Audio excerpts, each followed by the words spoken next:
എല്ലാ ധ്രുവീകരണങ്ങളെയും നമുക്ക് അതിജീവിക്കാൻ സാധിക്കണം.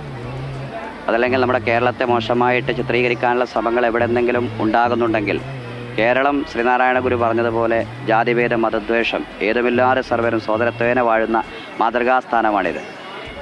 കേരളം ഒരു മാതൃകയും കേരളം ഒരു സാഹോദര്യതുല്യം എല്ലാവരും മുന്നോട്ട് പോകുന്ന ഒരു പ്രദേശവുമാണെന്ന് നമുക്ക് അറിയിച്ചു കൊടുക്കാൻ സാധിക്കുന്നു. ഇതിലൂടെ എല്ലാം ആ ഒരു നമ്മുടെ നാടിൻ്റെ, കേരളത്തിൻ്റെ എന്നല്ല രാജ്യത്തിൻ്റെ ഐക്യം ലോകത്തിൻ്റെ മുമ്പിൽ വിളംബരം ചെയ്യാൻ നമുക്ക് സാധിക്കുന്നു എന്നുള്ളതാണ്. നമ്മുടെ ഭരണഘടന അങ്ങനെയാണല്ലോ പറയുന്നത്, we the people of India, നമ്മൾ ഇന്ത്യയിലെ ജനങ്ങൾ.